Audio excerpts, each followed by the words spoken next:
yang berada di rumah masing-masing sudah siap beribadah? Oke, kakak rasa dari dong semua pasti sudah siap lah. Untuk itu sekarang kalau mau ibadah, mandi, pakai baju yang rapi, siapkan Alkitab, uang persembahan, terutama hatinya adik-adik, terus kita bisa mulai ibadah sekolah minggu. Oke? Untuk itu kita undang adik-adik di rumah bangkit berdiri, terus kita angkat pujian dari mana Kak Fari? Dari Kidung Jemaat nomor 21 yang berjudul Hari Minggu, Hari yang Mulia. Ingat, hari Minggu, hari yang mulia. Adik-adik buka, terus kita nyanyi bersama-sama. Ayo, bangkit berdiri.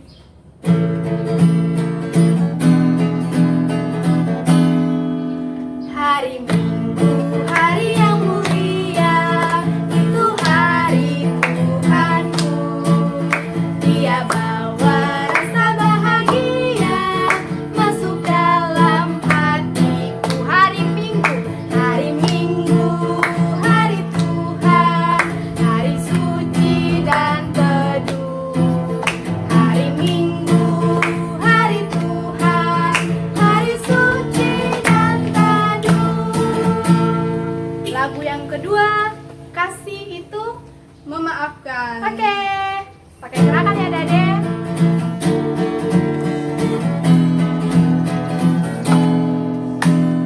Kasih itu memaafkan, kasih itu tak pernah marah, tak simpan kesalahan orang.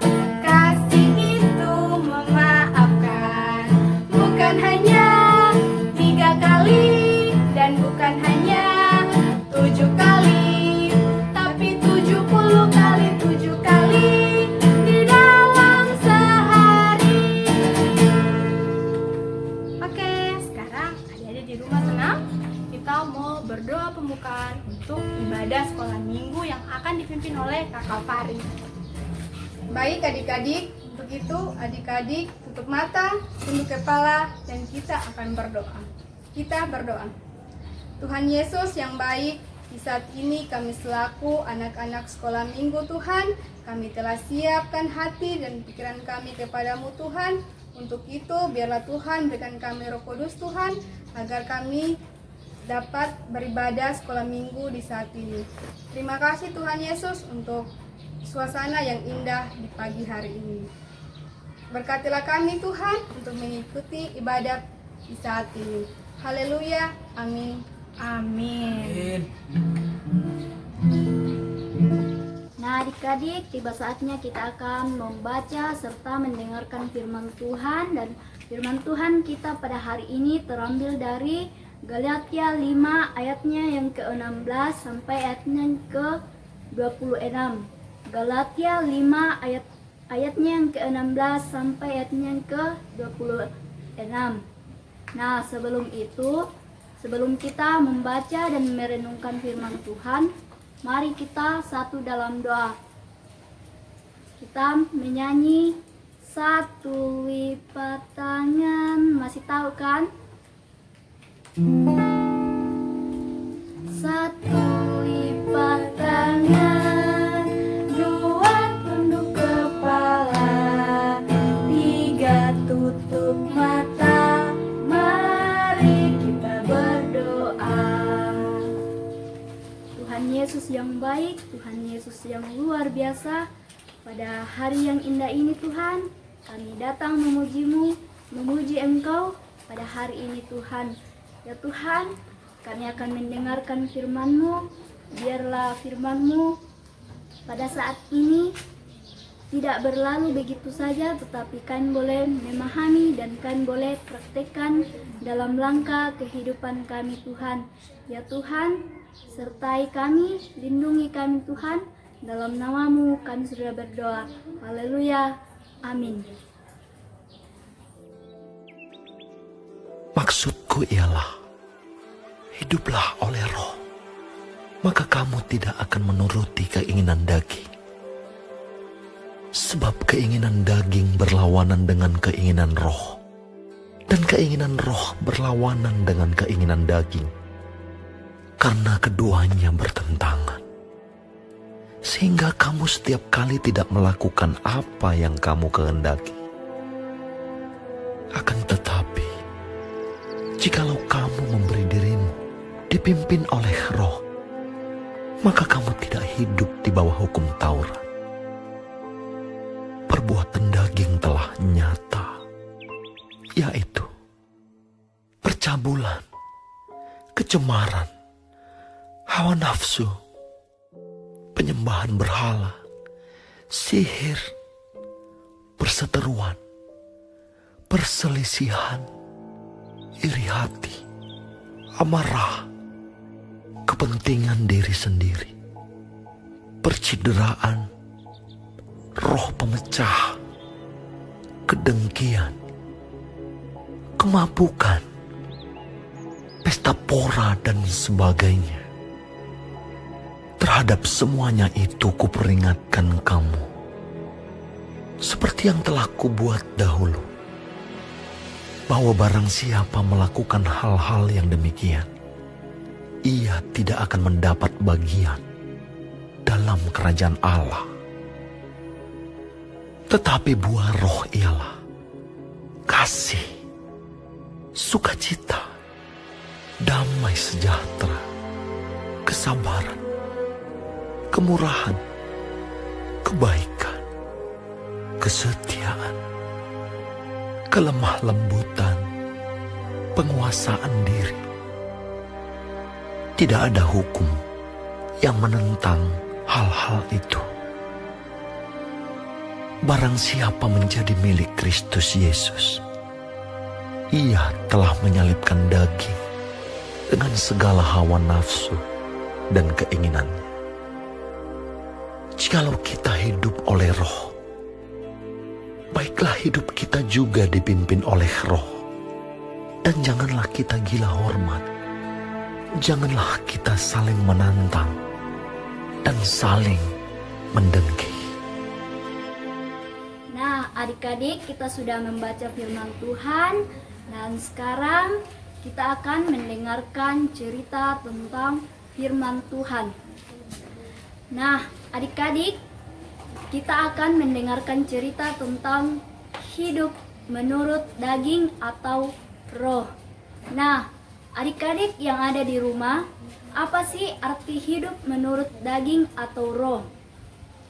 Nah, adik-adik, dalam pembacaan ini dituliskan oleh Rasul Paulus, di mana di perikopnya ini dijelaskan menurut daging atau roh. Nah, jadi dari perikop ini kita bisa lihat bahwa Rasul Paulus menunjukkan dua pilihan. Ada dua pilihan, yaitu hidup menurut daging atau hidup menurut roh. Nah, Rasul Paulus menuliskan ini dengan maksud mengingatkan adik-adik dan kakak juga sekalian, serta semua orang yang percaya, supaya kita dapat hidup menurut kehendak Tuhan. Di mana di dalam firman Tuhan ini, Rasul Paulus menekankan bahwa yang diinginkan Tuhan adalah hidup oleh roh. Yang diinginkan Tuhan adalah kita hidup oleh roh. Maka tidak akan ada keinginan untuk menuruti keinginan daging. Nah, adik-adik, ingin daging itu, keinginan daging itu seperti apa sih? Kita kembali ke ayatnya yang ke-19 sampai ayatnya yang ke-21 yang mengatakan bahwa perbuatan daging telah nyata, yaitu percabulan, kecemaran, hawa nafsu, penyembahan berhala, sihir, perseteruan, perselisihan, iri hati, amarah, kepentingan diri sendiri, percideraan, roh pemecah, kedengkian, kemabukan, pesta pora, dan sebagainya. Nah, Tuhan, kenapa Tuhan tidak suka dengan keinginan daging?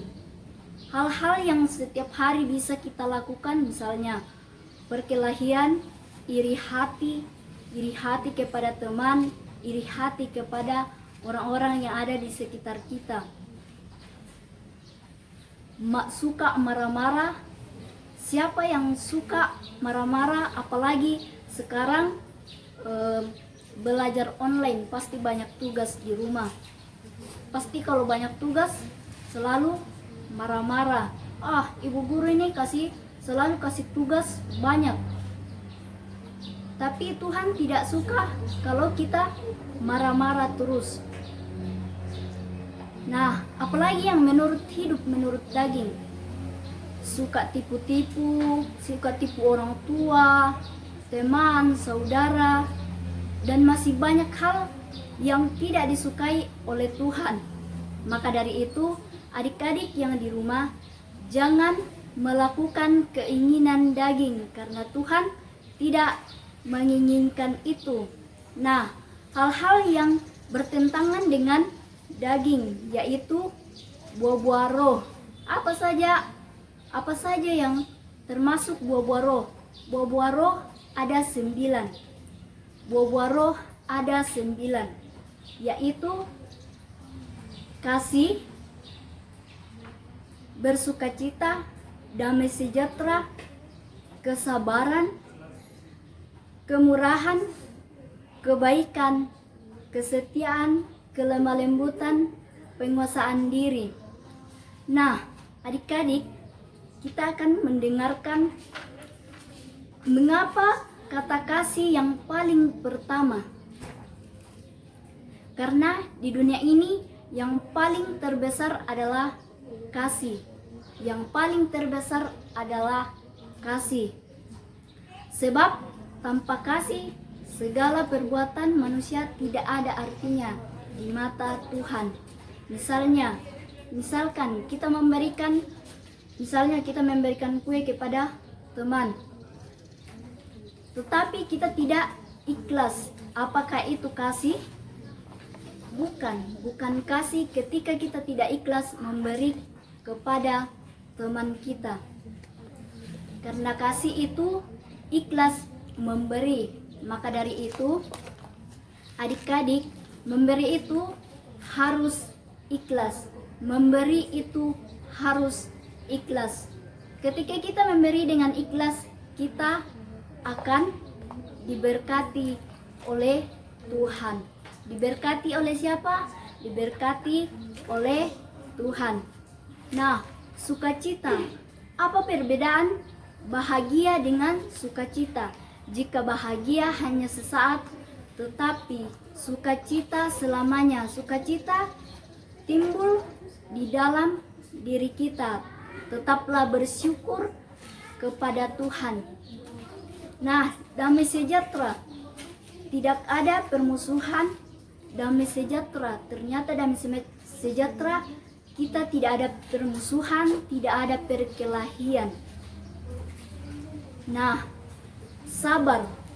Orang yang suka mengalah dan tidak suka membalas kejahatan dengan kejahatan, tetapi suka membalas dengan kebaikan. Maka adik-adik yang ada di rumah harus ketika ada teman kita melakukan kesalahan, jangan dibalas dengan kejahatan, tetapi balaslah dengan kebaikan. Nah, kemurahan. Kemurahan apa sih? Kebaikan. Kebaikan sikap di mana kita memberi kepada orang yang kita miliki. Apa yang kita miliki, kita memberi dengan ikhlas, tidak ada penyesalan. Misalnya kalau memberi, biasanya kalau kita memberi orang itu kadang selesai memberi menyesal kembali. Coba saya tidak kasih dia tadi kah? Nah, apakah itu kemurahan? Bukan kemurahan ketika kita tidak ikhlas, tetapi ketika kita memberi, kita harus ikhlas. Nah, kebaikan. Tidak ada niat jahat. Seseorang sikap baik kepada semua orang harus disertai dengan hati yang tulus. Kebaikan, tidak ada niat jahat terhadap seseorang. Kita tidak boleh menimbulkan kejahatan. Maka sikap baik kepada semua orang harus disertai dengan hati yang tulus. Kesetiaan, setia dalam pekerjaan, kita setia dalam belajar, setia membantu orang tua, itu adalah kesetiaan. Nah, seperti Tuhan yang selalu setia kepada kita, walaupun kita sering menyakiti hati Tuhan, tetapi Tuhan selalu setia menjaga kita. Maka itu yang disebut setia. Maka dari itu adik-adik yang ada di rumah harus setia untuk menolong sesama kita, setia dalam pekerjaan, setia dalam belajar, jangan bersungut-sungut. Nah, kelemah lembutan, lemah bukan berarti kita lemah, tetapi lemah lembut dalam arti membantu orang lain, bicara dengan lemah lembut, tidak bicara kasar, tidak bicara yang tidak baik, harus selalu bicara dengan kata-kata yang baik dan kita bicara dengan lembut. Nah, penguasaan diri ke-9 nih. Penguasaan diri, tidak membalas ejekan dengan ejekan atau hinaan dengan hinaan. Nah, adik-adik, kita tidak boleh membalas ejekan dengan ejekan. Yang kakak bilang tadi, tidak boleh membalas kejahatan dengan kejahatan, tetapi balaslah kebaikan dengan kebaikan. Nah, saling memaafkan kesalahan orang lain, tidak sombong. Nah, adik-adik, dalam 9 buah-buah roh ini bukan hanya kita baca, bukan hanya kita lihat, bukan hanya kita dengar, tetapi kita harus melakukan dalam setiap hari, dimanapun kita berada. Di saat kita susah, di saat kita bahagia, kita harus tetap melakukan 9 buah-buah roh. Maka dari itu teman-teman, adik-adik yang ada di rumah, di saat kita melakukan hal-hal yang tidak baik, ingat 9 buah-buah roh. Buah-buah roh itu berarti kalau kita sudah melakukan, kita sudah mengikuti Allah kita sudah bersama-sama dengan Tuhan, kita sudah hidup menurut roh. Tetapi kalau kita masih tidak mengasihi teman, tidak mengasihi sesama, itu kita belum hidup di dalam roh, tetapi kita masih hidup di dalam daging. Maka dari itu, hiduplah di dalam roh, karena Tuhan Yesus mau kita semua untuk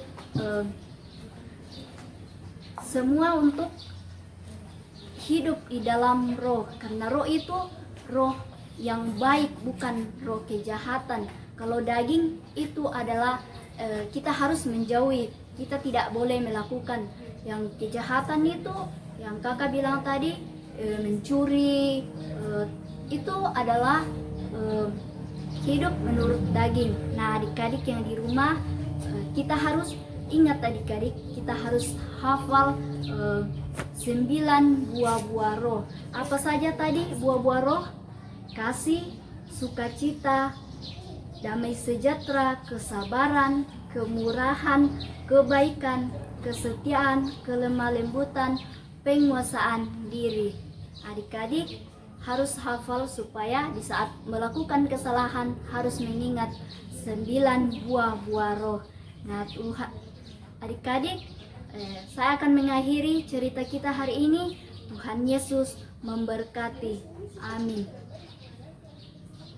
Oke adik-adik, kita sudah tiba pada hampir ujung acara ibadah kita kali ini. Tadi kita sudah mendengarkan firman Tuhan yang begitu indah dibawakan oleh Kakak Alin kepada kita semua, adik-adik di rumah ya Kakak ya. Iya Kakak Kevin. Ya, sekarang kita akan merespon firman Tuhan itu dengan kita mengangkat satu pujian Kakak Stanley. Oke. Ya, kita akan nyanyi lagu apa Kakak ya? Kasih Yesus manis dan indah. Oke. Adik-adik semua panggil berdiri.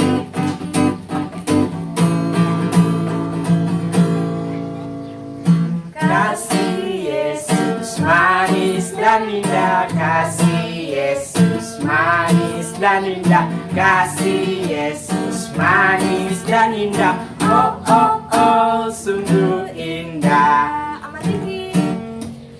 Amat tinggi takkan teratasi, amat dalam takkan terdalam, amat lebar takkan terkelilingi. Oh oh oh, sungguh indah.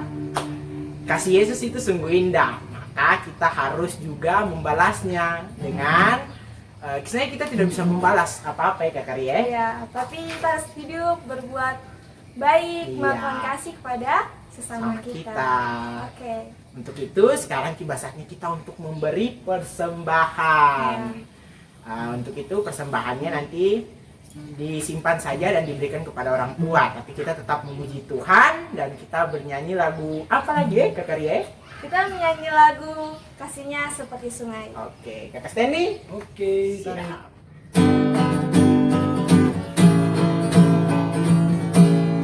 Kasihnya seperti sungai, kasihnya seperti sungai, kasihnya seperti sungai di hatiku, di hatiku.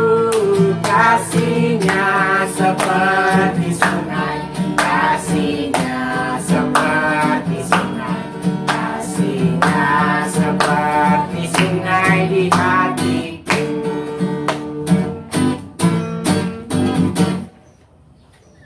Oke adik-adik, sekarang kita akan doa syafaat. Untuk itu saya ajak adik-adik untuk duduk manis, lipat tangan dan tunduk kepala. Kita berdoa sama-sama, doa persembahan dan doa penutup. Nah, sekarang lipat tangan, tunduk kepala, tutup mata, kita berdoa. Mari kita berdoa. Tuhan Yesus yang baik, Tuhan Yesus yang luar biasa, Engkau telah menyertai kami dari sepanjang ibadah kami hingga berakhir hari ini Tuhan. Ya Tuhan, Engkau telah menyertai kami, kami sudah mendengarkan firman-Mu. Biarlah firman-Mu ini tidak berlalu begitu saja, tetapi kami boleh praktekkan dalam langkah kehidupan kami Tuhan. Ajar kami Tuhan selalu mengingat buah-buah roh Tuhan. Ya Tuhan, kami berdoa buat adik-adik yang ada di rumah, yang sekolah online Tuhan. Engkau berkati dalam pendidikannya Tuhan. Biarlah dalam pendidikannya boleh senantiasa memperoleh nilai yang baik Tuhan, dan suatu saat mereka dapat nilai yang memuaskan Tuhan.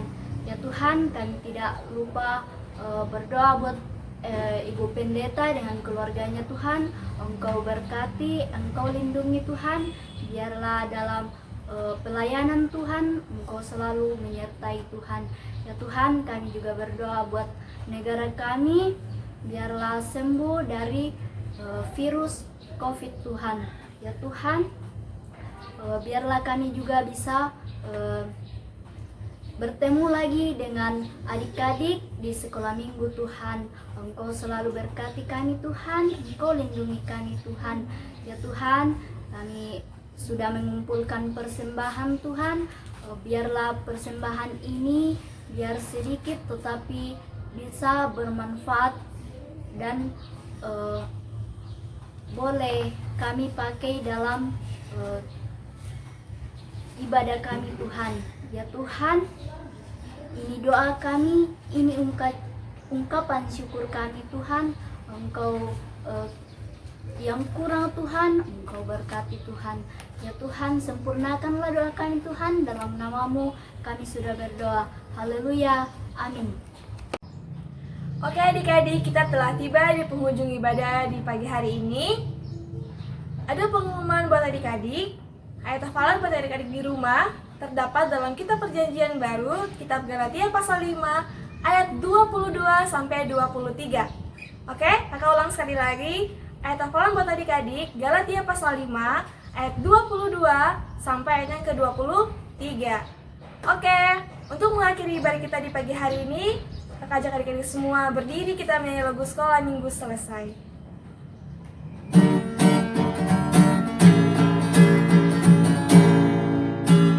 Sekolah minggu selesai, terima kasih Tuhan.